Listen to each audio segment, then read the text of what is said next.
Karen Crostill, bottom of the class. Bottom of the class, Karen Crostill.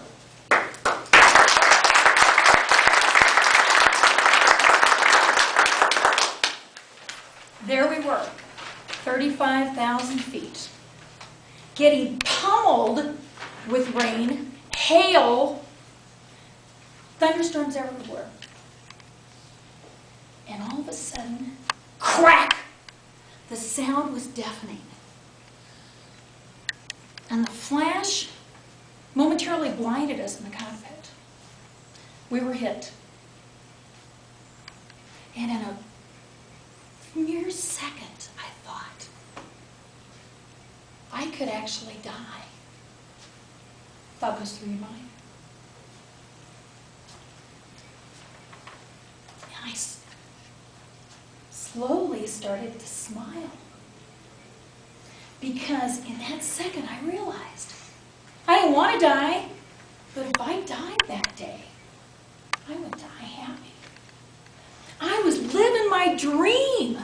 I had done it. I had become an airline pilot.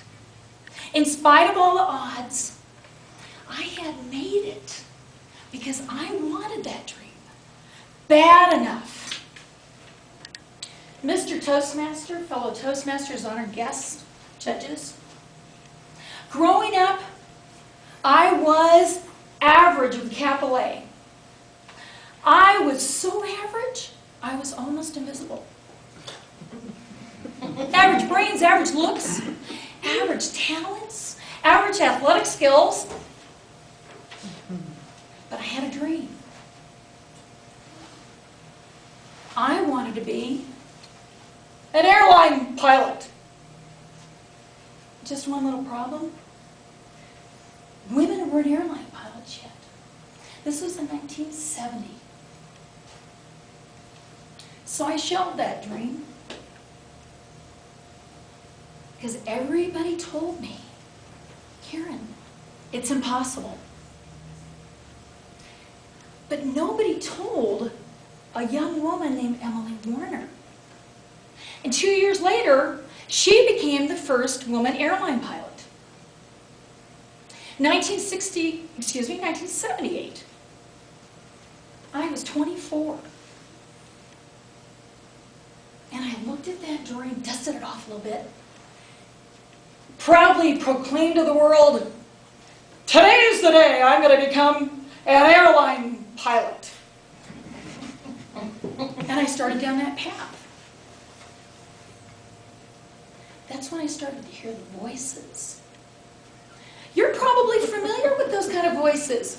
All those well-meaning people. Oh, lots of free advice. Unsolicited advice. But remember, they just want to help. Karen, you're too old. You're never going to make it. You're going to give up. How are you ever going to have a family and fly for an airline?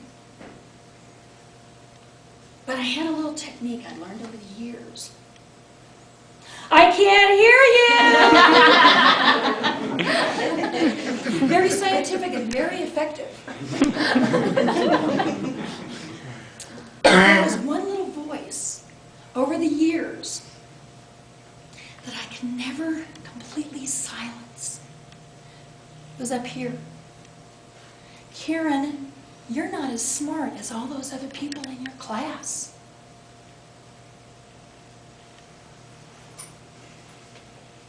I would love to go back in time with the wisdom I have today and have a conversation with myself in high school and say, Karen, you are going to have an extraordinary life. You're going to have all those dreams because you want them all bad enough. And you're going to do what it takes to get them. But you're never going to be the top of the class. And you know what? At the end of your days, it's not going to matter. Nobody's going to be sitting there with a clipboard going, you know, you were never top of the class. The point is, you're in the class. You're smart enough to be in the class.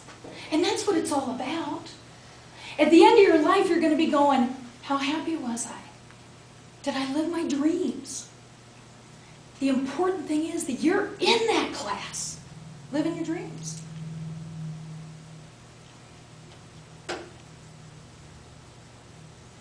How bad do you all want to be happy? How bad do all of you want your dreams? If the path was straight and flat, be easy. But it's not. It's usually steep, it's usually rocky, windy, unexpected turns. You may trip and fall on your face. And you know what? People are going to laugh at you when that happens. I was laughed at more than once, believe me.